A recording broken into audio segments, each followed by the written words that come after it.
जनसेवेलाच आपले सर्वस्व मानून आमदार संजय मुकुंद केळकर यांनी ठाणेकरांच्या जनमनात अढळ स्थान निर्माण केले आहे। संजयजी यांनी गेल्या 10 वर्षात ठाणेकरांच्या प्रश्नांनाच केवळ न्याय दिलेला नाही, तर त्यापुढे एक पाऊल जात नागरिकांच्या दुःखातही ते धावून गेलेत, आधार दिला, मदतीला सरसावलेत।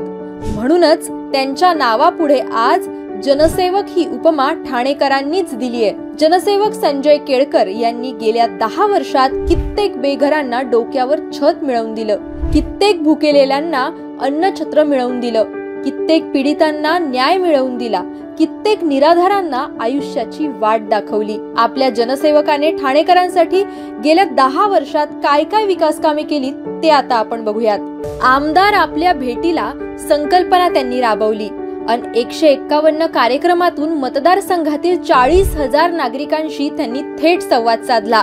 अकृषी कर रद्द करण्यासाठी साहेबांनी सतत पाठपुरावा केला।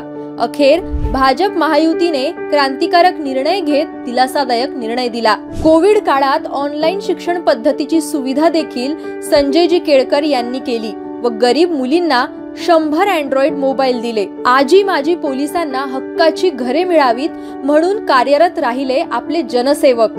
आणि पोलिसांच्या 1050 घरांच्या दुरुस्तीसाठी 38 कोटींचा निधी त्यांनी मंजूर करून घेतला।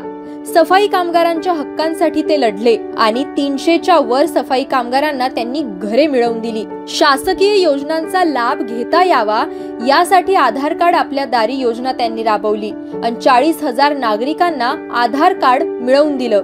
ठाणेकरांना महानगर गॅस जोडणीची सोय मिळावी यासाठी संजयजींनी प्रयत्न करून 1 लाखपेक्षा अधिक नागरिकांना घरगुती गॅस जोडणी उपलब्ध करून दिली।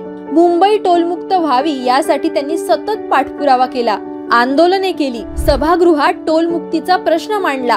संजयजींच्या या सर्व प्रयत्नांना यश आलं आणि मुंबई टोलमुक्त झाली। कांद्याचे भाव वाढले असताना लाडक्या बहिणींसाठी 35 रुपये किलो दराने 30 टन कांदे संजयजींनी उपलब्ध करून दिले।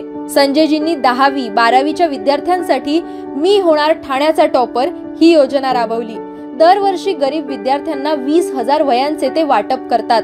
ठाण्यातून क्रीडा क्षेत्रात भरभराट व्हावी म्हणून गरजू खेळाडूंना ते नेहमीच मदत करतात। ठाणे येथील जिल्हा रुग्णालयात 6 वर्ष अखंडित अन्नछत्र सुविधा सुरू केली। 6,38,000 गरजू गरीब नागरिकांनी त्याचा आतापर्यंत लाभ घेतलाय। संजयजींनी ठाण्याच्या उज्ज्वल भविष्यासाठी हुक्का पार्लर आणि ड्रग्ज मुक्ती अभियान चालवले। तसंच कोपरी पूल 8 लेन करण्यासाठी 2012 पासून संजयजींनी सतत पाठपुरावा केलाय।